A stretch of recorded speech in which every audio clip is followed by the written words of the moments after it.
신나게 칼질할 사시미 재료 첫 번째 재료는요. 살려줬더니 입만 살아난 사람입니다. 한동훈이 이야기 한번 해볼까요? 한동훈이 지금 처음에 딱 제가 말씀드렸던 것처럼 계엄 때 살아남은 자 아니겠습니까? 은혜를 입은 자 아니겠습니까? 그렇죠. 근데 요즘 SNS나 무슨 인터뷰나 방송 출연을 통해서 계속 하는 말이 계엄 무쇠가 됐어요, 지금. 계엄 무쇠. 이재명 대통령의 재판이 재개되면 계엄령을 발동할 것이다. 라는 얘기를 하루 종일 하고 있거든요. 이러는 이유가 뭘까요? 추측의 영역이네요. 저는 이제 사람은 일을 해야 된다고 생각합니다. 지금 한동훈이가 일이 없다 보니까 이 정말 혼자서 딴짓하다 보니까 너무 멀리 가버렸어. 지금. 아프다. 노동을 해야 돼. 일을 해야 돼. 이게 그래서 새벽 배송에 대해서 요즘에 입을 자꾸 그쵸. 먹고 다니는 거. 예. 한동훈이가 이게 너무 지금 할 일 없고 심심하다 보니까 예. 아니 저는 살다가 이 계엄을 할 것이다. 이재명 대통령이. 근데 한동훈이가 이런 말을 한 적이 있습니다. 2024년도 한 10월로 기억이 나는데요. 기억납니다. 그때 한동훈이 이런 말을 합니다. 근거 없이 음모론적으로 아하. 계엄을 운운하는 사람들은 네. 국기문란이다. 이런 얘기를 한 적이 있어요. 근데 지금 본인이 국기문란 행위를 하고 있는 거죠. 한동훈은 근거 있습니다. 근거가 있어요? 자기 책이요. 야. 그렇죠. 놀랍네요. 자기 내 책이야. 주장의 근거는 나의 과거 야. 주장이다. 그러니까 이게 너무 안 좋은 선례가 되는 거죠. 앞으로는 막 또 의혹 제기하고 제 일기장에 근거가 있습니다. 뭐 이런 식으로 그렇죠. 나올 수가 있는 거예요. 이거 보세요. 제가 과거에 이렇게 썼잖아요. 그러니까 이 뭐 하는 겁니까? 너무 재밌는 게 그게 농담이 아니라 진지하게 진심이에요. 이야기한다는 점. 예. 거기서 웃음을 참을 수가 없는. 아니 그래서 거. 저는 한동훈이가 정말 윤어게인 세력보다도 좀 못해지고 있다. 차라리 윤어게인들은 솔직해요.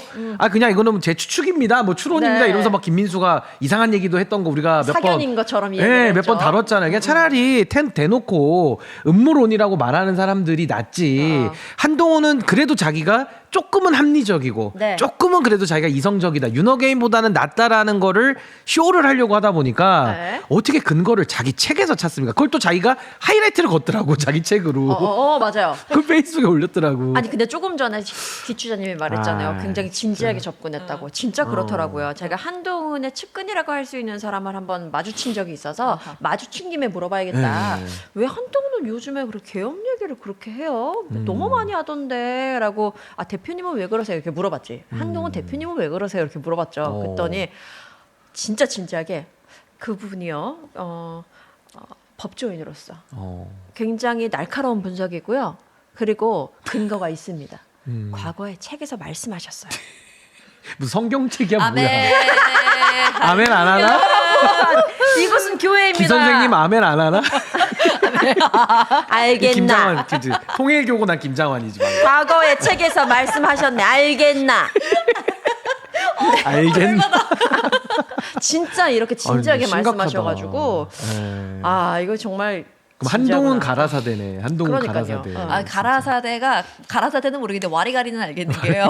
예. 2024년 제가 그래가지고 한동훈이 하도 많이 말을 바꿔가지고 다시 한번 정리하다가 되게 재밌는 걸 발견했어요. 24년 12월로 돌아가 봅니다. 12.3 내란이 터졌죠. 네. 그러고는 5일에는 한동훈이 탄핵을 반대한다고 이야기합니다. 그런데 다음 날 우리 한동훈 선생님이 조속한 직무 집행정지에 대해서 또 이야기합니다. 그 다음 날 우리 또 한동훈 선생님 조기 퇴진에 대해서 말씀을 하시다가 네. 다시 또 탄핵 찬성에 대해서 이야기를 돌립니다. 계속 바꿔요. 그러다가 또 바뀌네. 한독수를 한번 싹 서가지고 우리 함께 꾸려 나가겠다는 이야기도 하죠. 여러분들 한동훈의 와리가리 따라가려면 아주 그냥 열심히 쫓아가셔야 됩니다. 진짜 심각합니다. 진짜. 제가 이 부분에 대해서 한동훈은 왜 그럴까? 정신병이래. 정신의학. 아니. 김효성 잡아가세요. 정신의학 그러니까 뇌를 교수님. 분석해 보는 거지 뇌를. 그것이 알고 싶다도 아니고요. 그렇죠. 정신의학과 교수님한테 한번 여쭤봤거든요. 어. 교수님은 아닌가? 아무튼 뭐 그 전문의한테 물어봤는데 그랬더니 진짜 진지하게 그분도 분석을 해 주셨어요. 물론 직접 한동훈과 상담을 하는 건 아니지만 지금 계엄이 다가오고 있기 때문에 그날의 기억, 트라우마 때문이다라고 얘기하는 거예요. 아니, 트라우마를 겪었다. 그때 살아남은 자 아니냐. 죽을 뻔하다가 살아남은 걸 겪은 사람이기 때문에 지금 계엄이 지금 다가오고 있는 상황에서 1년 1주기가 된단 말이에요. 계엄 1주기. 그렇기 때문에 거기서 오는 트라우마가 있다. 불안해서 오는 정신병적 증세이기 때문에 약 먹으면 낫는다. 아니 나 그러면 한 약 시간이 다 된 거야? 싶습니다. 약 시간이 다 됐다. 자 공포감 트라우마 이해해요. 진짜 그럴 수 있을 것 같아. 예, 처음으로 예. 소라를 떼잖아. 그 큰 공포를 벗어나게 도와줬던 내 손을 잡아주고 본회의장 들어가게 해줬던 사람에게 그만큼의 고마움이 생겨야 인간입니다. 네. 그 큰 공포감을 없애게 도와준 사람 아닙니까? 크면 클수록 그 고마움도 커져야죠. 그것이 눈, 코, 입 달린 인간이다 이 말입니다. 맞습니다. 박은정 그런데 의원도 또 그렇게 딱 지적했어요. 그렇죠. 예. 그런데 그 고마움을 가져야 할 사람에게 오히려 비난하고 네가 날 살려줬다고 웃기지 마. 네가 너 풀숲에 숨어 있었잖아.라고 말하는 게 그게 진정 사람인가라는 말씀 드리고 싶은 거죠. 저는 그냥 이렇게 정리를 좀 해보면 어떨까 싶은 게 그냥 한동훈은 그래도 정치인이죠. 근데 정치를 누구한테 배웠겠습니까? 윤석열이한테 배운 거 아닙니까 정치를? 김건희 아닌가요? 뭐 김건희 포함해서 윤건희 부부한테 정치를 배웠기 때문에 네. 시작부터 잘못 배웠다. 그러니까 정치를 이상하게 배우다 보니까 지금도 한동훈이 계엄을 나불나불 맨날 노래를 부르는 이유가 있어요. 첫 번째는 이 계엄을 통해 가지고 본인이 내가 계엄 막았다라는 이제 그걸 자꾸 마케팅 하고 싶은 거예요. 오죽 지가 자랑스러웠으면은 책까지 썼겠어. 그렇죠. 자기가 뭘 막아? 국민이 먼저입니다. 그러니까 막은 것도 없는데 그러니까요. 일단은 본인이 지금 당에서 미움받고 있잖아요. 그 네. 미움받고 있는 이미지를 갖다가 내가 계엄을 막았다라는 요 중도에 소구하기 위한 하나의 메시지를 만들고 있다. 요게 첫 번째인 것 같고 두 그러면 번째는 특검 조사 좀 나가세요, 아저씨. 근데 그건 또 안 하죠. 또 네. 당내 그것 때문에. 그러니까 두 번째는 공포 이미지를 만들어서 결국엔 또 이재명 대통령 때리기 누가 잘하냐. 이 두 가지를 지금 동시에 하고 있는 게 저는 이 계엄 음모론, 뭐 자기의 책에 근거한 음모론이잖아요. 그러니까 저는 지금 한동훈 전 대표는 정치를 계속 하고는 있는데 너무 잘못 배웠고 너무 정치를 잘못하고 있기 때문에 너무 해악이 크고 정말 어떻게 보면은 안 좋은 거는 다 합쳐놓은 것 같아요. 이준석과 윤석열과 뭐 김건희 이거를 딱 섞어 놓으면 한동훈에 지금 가는 길 아니냐. 지금 방금 제가 이준석 얘기 하려고 했는데 다 섞여 있잖아. 또 우리 순동 선생님이 바로 치고 들어오잖아요. 나는 이거 보고 진짜 이준석 잘못 생각한 배웠어. 게 잘못 배웠어. 이 말 하잖아요. 야 이재명 계엄할 거야. 아 근데 계엄하면 맞겠다고 하면 되잖아. 긁혔어? 실제로 긁혔다고 표현해요. 안 하면 안 한다고 해 뭐 이런 거잖아. 안 한다고 하면 되잖아. 왜 네. 말을 못하지? 그리고 또 민주당 다음에 긁혔나? 있어. 또 토론하자 또 막 그래. 아, 나 미치겠어. 너무 이준석 같잖아요. 그리고 SNS 플레이도 그래. 막 길게도 적을 때 있지만 가끔씩 한 줄로 약간 적을 때 있잖아요. 이준석이 그걸 노리잖아. 한 그러니까. 줄로 뭐 파란색 바탕에 그냥 한 줄 딱 하는 거. 이런 걸로 좀 많이 따라하기. 하더라고요. 네, 따라하기. 아니 하는 오늘도 것 뭐 같더라고요. 한동훈이 지금 페이스북을 수십 개 올리고 있습니다 지금. 계속 올리고 있어요 지금. 역시 노동을 해야 됩니다. 아, 페이스북 너무 많이 올려 진짜. 아, 물론 심각해. 우리 목사님께서도 많이 올리시긴 하지만 주무시고 계신가요? 우리 목사님은 일도 진짜 열심히 하시고 맞아요. 그러니까. 회복도 진짜 열심히 하시는 기도도 분입니다. 열심히 하시고. 그렇습니다. 그렇죠. 예. 그래요? 아 지금도 기도하고 계십니다. 아 지금. 그래요. 네, 아 기도하고. 그렇습니다. 아니 그런데 한동훈이 지금 아. 계엄 무쇠가 됐다라고 말씀드렸는데 또 한 번 또 이렇게 나불나불 된 게 있습니다. 바로 서울중앙지검이 대장동 사건에 있어서 항소를 포기한 부분, 이 부분을 두고 물론 수사팀 같은 경우에는 윗선의 지시로 어떤 뭐 항소를 못하게 됐다라고 반발을 했고 이걸로 정진호 중앙지검장 같은 경우에는 사의를 표명했단 말입니다. 그러면서 이것과 관련해서 한동훈이 뭐 이거는 검찰의 자살이라 그랬나? 이런 자극적인 단어를 용어도 쓰면서 너무 구려 진짜. 네, 이런 식으로 얘기를 했어요. 물론 한동훈의 지금 입장 전에 이 사건부터 한번 보죠. 중앙지검의 항소 포기 요거과 관련된 이런저런 논란 어떻게 보십니까? 일단은 이거는 지금 법적으로는 충분히 설명은 가능한 사안인데 법적 설명이 불필요한 것 같아요. 그러니까 지금 예를 들면 유동규와 그 정민용인가요? 그 두 명은 검찰의 구형량보다 더 많은 중형이 형량이 선고됐죠. 중형이 선고가 됐기 때문에 사실은 어떻게 보면 항소의 실익이 없는 거죠. 왜냐하면은 검사가 7년 선고해 주세요 했더니 판사가 8년을 때려버렸거든. 그래서 항소의 실익이 없다라고 생각을 할 수 있는 것이고 또 하나는 그 무의미한 항소를 기계적으로 검찰이 그동안 해왔단 말이죠. 그러니까 그런 부분에 대해서도 좀 고칠 필요가 있다. 이런 얘기들이 그동안에도 지속적으로 나왔었기 때문에 네. 그런 차원에서 본다라면은 이 대장동 사건을 어느 정도 그러면은 이번에 항소를 하지 않으면 이제 피고인들만 항소를 해서 또 2심이 열리거든요. 그렇게 해서 이제 재판을 그냥 진행하면 될 일인데 이걸 이제 한동훈이 물어가지고 이제 엮는 거죠. 뭐 이재명 대통령이 지시를 했을 것이다부터 시작을 해서 뭔가 대장동과 이런 원팀 식으로 묶어가지고 이제 소위 말해서 공격을 지속적으로 퍼붓고 있는데 저는 정말 그 오늘도 보면은 지금 검사장들이 다 집단으로 네. 반발을 하고 있고 정말 이 사람들은 이거 항소 포기한 것이 기분이 나빠서 그런 것일까? 아니면 이재명 정권을 몰아내고 싶은 본인들의 욕망이 더 안에서 샘솟는 것일까? 전 양심에 손 얹고 이제는 물어봐야 될 수준 아니냐. 그러니까 이걸 가지고 법리적으로 저는 충분히 논쟁할 수 있다고 생각합니다. 네. 논쟁할 수 있고 또 왜 이 사건부터 했냐라고 좀 비판도 할 수 있다고 봐요. 근데 그런 식의 문제 제기를 위한 비판이나 이게 아니라 그냥 이재명 대통령에 대해서 대장동 프레임을 갖다가 또 씌우고 그렇게 해서 이재명 대통령에게 어떻게 타격을 주기 네. 위한 이 목적이기 때문에 저는 뭐 어떤 말을 해도 이거는 지금 합리적인 토론이 불가능한 그런 상황 아니냐 그런 생각이 듭니다.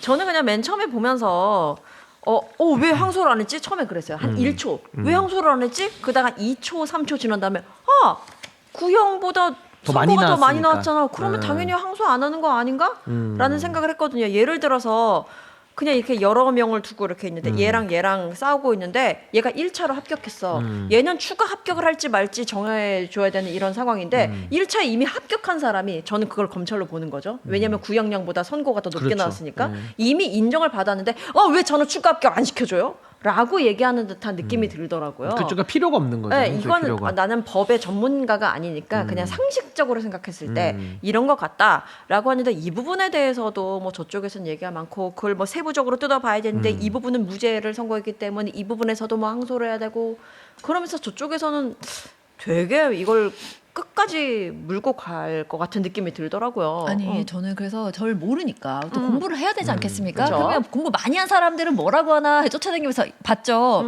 그 우리 순두부 선생님 방금 말씀 주신 것처럼 아니 그게 아예 50% 이상 구형의 50% 이상 되면은 항소 포기가 원칙이다. 많이 배운 양반들이 그렇게 적어놨어.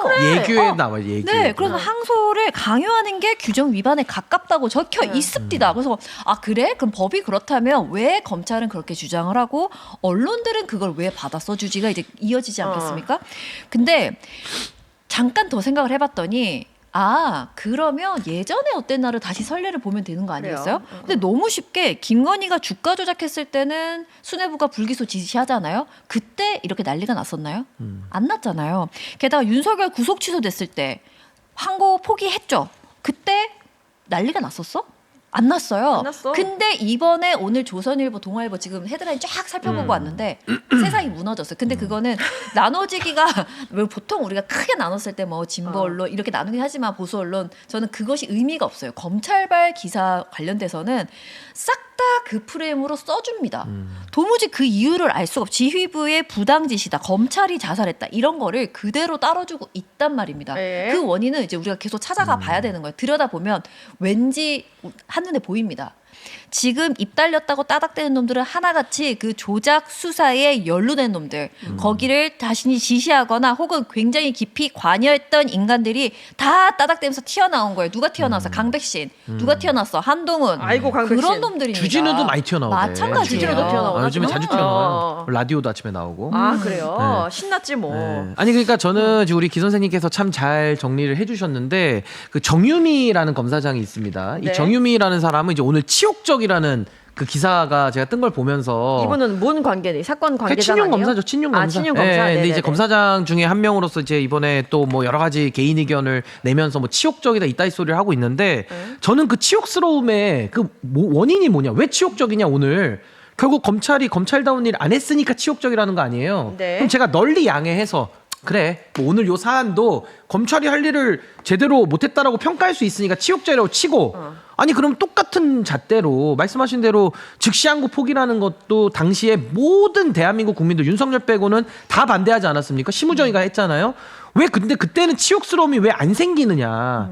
왜 그 치욕스러움이라는 것은 선택적 치욕스러움. 선택적으로 윤석열한테 유리하게 검찰권이 남용될 때는 안 치욕스러워. 근데 그 검찰권 남용이라고 인정을 하더라도 그 기준 자체가 왜 이렇게 정치 편향적이고 네. 너무 투명하냐. 이런 생각이 드는 거고 저는 검찰이 지금 이거 저는 본인들 살기 위해서 저는 지금 저 난리를 치고 있다고 보는 것이 네. 유동규 있지 않습니까? 예. 유동규가 원래는 징역 뭐 3년으로 뭐 딜친다 뭐 이런 얘기 맞아요. 했었잖아요. 그래야 집행유예 나올 수 있으니까. 근데 지금 네. 징역 8년 나왔어요. 예. 그러니까 이제- 검찰 입장에서는 아무리 수뇌부에서는 뭐 항소 포기라든지 이런 쪽으로 가더라도 자기들은 어쨌든 이 사건을 좀 해결하겠다라는 의지를 지금 유동규한테 보여줘야 된다. 유동규한테. 그래야 유동규 입을 계속 막을 수 있지 않겠습니까? 네네. 그래서 저는 진짜 이번에도 이 검찰을 보면서 한동훈 입에서 뭐 이제 검찰은 뭐 다 이제 수명을 다했다는 식으로 또 얘기를 하더라고요. 감히 지 입으로. 네, 그래서 네. 그냥 이제 잘 됐다. 그냥 이번 차제에 싹 다 정리하는 걸로 문제 있으면 다 정리해야죠. 저 근데 궁금한 게 그러면 정진우 중앙지검장이 이거 뭐 책임을 지는 것 같은 모습으로 사의를 표한다고 했잖아요. 난 근데 이렇게 사의를 표명할 거면은 그럼 항소 그냥 때려버리고 항소하고 그냥 사의를 표명하지 그랬어. 책임지는 모양새로. 왜 지금 이제 와가지고 말 들을 거 막말로 말해서 그냥 말 들을 거 잘 듣고 항소 포기한 다음에 굳이 사의를 표명했을까? 이건 약간 한 발 빼는 것 같은 느낌인 거예요. 나는 윗선에도 뭐 이렇게 명분 남기는 거지. 윗선에도 이렇게 뭐 저항을 충성하고. 했고 충성했고 아. 또 검찰을 지키기 위해서 나는 이거 불편하다라고 하면서 액션을 취한 게 아닌지 의심스럽더라고요. 왜 그러니까 사의를 지금 표했을까요? 굉장히 예리한 지적이신데 만약에 항소 자체가 문제라고 한다면은 본인이 항소장을 책임지고 접수를 하고 그래. 그리고 사표를 쓰는 게 맞죠. 근데 그게 아니라 항소도 안 했어. 근데 또 사표는 써. 그러면 이제 우리가 해석해 볼 수 있는 거는 지금의 수뇌부들에 대해서도 본인은 책 잡히기 싫으니까 그치. 일정 부분 기여를 하고 네. 또 지금 검찰 후배들 생각하면은 또 이 사건을 기화로 해가지고 본인은 한번 이재명 정권을 이제 흔들자 이거 아닙니까? 네. 거기에도 본인이 불쏘시개 역할을 좀 하는 거 아니냐. 그러니까 전형적인 저는 기회주의라고 봐요. 이 정진우 검사장 같은 경우는. 그래서 지금 뭐 이제 노만석 대검 차장이 이 상황에 대해서 아무래도 요거를 이제 수습을 해 나갈 텐데 저는 정말 이 검찰 안에 똑바로 정신머리 박힌 사람이 과연 지금 몇 명이나 있을까? 특히 수뇌부 그 지도부들 중심으로 참 걱정스럽습니다. 정말로. 그리고 그 법무부 장관의 어떤 그 의견 표명 이런 것은 있었다라고 얘기를 했잖아요. 저는 근데 이거 김기표 의원이가 오늘 아침에 이야기한 걸 들어보니까 이래도 되더라고요. 말을 하는 게. 물론 법무부 장관은 자기가 개입한 건 아니라고 얘기를 했지만 검찰청법 무슨 몇 조? 이렇게 보면 이렇게 개별 사건에 대해서 일반적인 이야기하는 지휘 감독. 이런 것도 괜찮다면서요, 사실. 그러니까 구체적 사건에 대해서 하는 것과 이제 일반적인 그러니까 그 기조를 정하는 거니까 네네네네. 그 부분은 문제 삼기는 어렵고 그쵸. 그럼 법무부 장관이 보고도 받아요. 어느 정권에서 다 받습니다. 근데 구체적 사건에 대해서 개입을 하지 말라는 것이지 일반적으로 예를 들면 검찰의 기계적인 항소가 문제가 있으니 그 부분에 대해서 유념해서 업무 처리를 해라. 그런 일반적 지시를 왜 못합니까? 법무부 관할 청이기 때문에. 그러니까 그건 문제가 없는데 지금 한동훈을 비롯한 저쪽 검찰 측 세력에서는 지금 하고 싶은 부분은 이재명 대통령이 이 사안을 법무부 장관을 통해서 개입했다라는 그 프레임을 만들고 싶은 거예요. 그렇죠, 그렇죠. 그러니까 계속 이제 우기고 있는 거죠. 지금 아니 근데 그 상황에서. 프레임을 만들면 되는 거야? 지금 보면 한동훈이 SNS에다가 강한 말을 남겼는데 불법 지시를 한 이재명 대통령실, 법무부, 대검, 중앙지검 관계자들 모두 감옥 가야 된다. 라고 자기소개. 이 대통령을 위해 항소 포기해준 이런 검찰을 폐지해야 된다. 지금 검찰 폐지론자가 됐어요. 그러게. 한동훈이. 아 진짜 양심이 다 뒤지셨을까? 어찌된 사연이니까. 진짜 재밌는 사람이야. 아 진짜 이 사람 진짜 너무 재밌다. 자기가 예전에 법무부 장관 한 거 혹시 기억하나요? 나는 기억하는데 이거 어찌 된 건지 몰라요.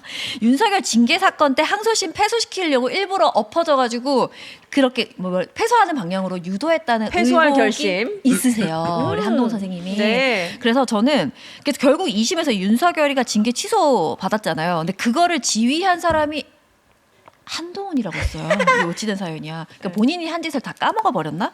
나는 그거를 선거포기 자기가 지휘해놓고 저런 말이 입에서 나온다는 게 나 너무 놀라울 따름이고 저는 그렇게 생각해요. 결국은 자신이 지시했고 자신이 다 걸려있기 때문에 지금 저렇게 심한 뭐 방송에서 쓰면 노딱 뽑기 때문에 우리가 못 쓰는 단어를 썼어요.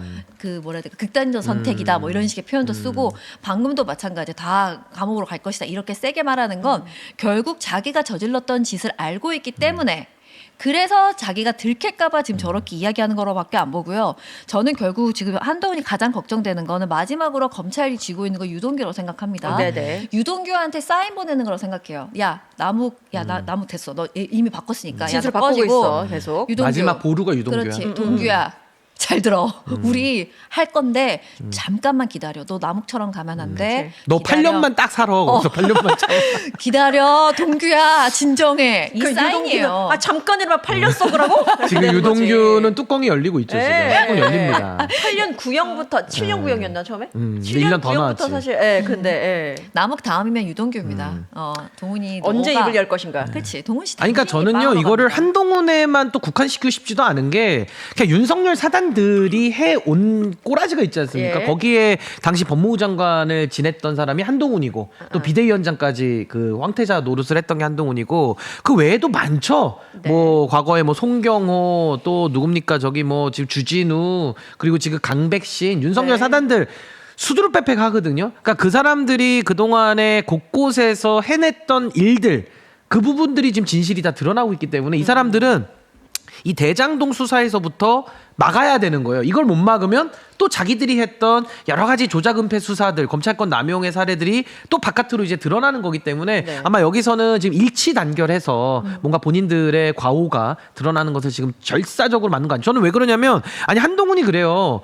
그냥 정상적으로 우리가 생각해 보자고요. 정상적으로 비판할 수 있죠. 그리고 저는 항소폭이 충분히 비판하는 여론도 좀 있을 수 있다고 봐요. 네. 그럼 비판하면 되거든. 근데 그게 아니라 이거 무슨 정권 퇴진식으로 몰아가면서 마치 페이스북 올리는 것도 무슨 분리불안 장애가 있는 사람처럼 매일 쓰는 거야. 매일 지금 손 덜덜덜 떨면서. 메일이 뭐야? 뭐 시간별로 쓸 분초대로 좀 거예요? 쓰고 예. 있어요. 그러니까 이런 걸 보면 굉장한 과민 대응, 과잉 대응인 건 맞기 때문에 거기에는 뭔가 좀 다른 배경이 있지 않겠나라는 네. 생각이 듭니다. 23년 2월달 기사로 갑니다. 그때 제1야당 이재명 대표의 구속영장 청구한 검찰 헌정사상 처음이다라고 하면서 4명의 이름이 등장을 하는데요. 잘 들어보세요. 지금 따닥대는 놈들 다 나옵니다. 첫 번째 법무부 장관이 누구였냐? 한동훈이었습니다. 검찰총장 이원석이었고요. 영장 청구 검사가 엄희준이었습니다. 아이고야. 거기 부천지청이네. 네, 한 명 더 영장 청구 검사 강백신입니다. 야. 지금 입 달린 놈들 다 따닥대고 있죠. F4. 혹시 김영철은 없어요? 김영철? 그때 요때는 4명만 요때는 나왔습니다. 예. 야. 자, 왜 따닥대는지 아시겠죠? 엄청나네요. 그렇습니다. 우리 조금 전에 이제 그 유동규 얘기하면서 나왔던 인물 이야기가 남욱 변호사, 남욱 얘기인데 그 재판에서 사실 충격적인 얘기를 했거든요. 저는 이거 영화 속에서만 봤지 이게 실제적으로 존재하는 워딩이라고 생각했는데 검사가 배를 갈라서 장기를 다 꺼낼 수도 있다 라면서 협박했다. 뭐 애기 사진도 보여주면서 애들 봐야지 뭐 이런 식으로. 근데 전 진짜 충격적이었던 게 검사가 이걸 부정하지 않았다는 것. 이렇게 말했지만 그런 뜻은 아니었다. 라는 식으로 얘기를 했단 말이에요. 아니 검찰 수사에서 진짜 이런 말들이 오고 가요? 그러니까 저거를 뭐 비유로 썼다 이렇게 얘기를 그렇게 하는데 얘기했죠. 힘 가진 사람이 뭐 오늘 한번 뭐 좀 우리 신나게 좀 놀아봐야겠네 막 이런 식으로 만약에 막 칼 돌리면서 이렇게 얘기하면은 아니 그거를 당하는 입장에서는 협박과 공포잖아요.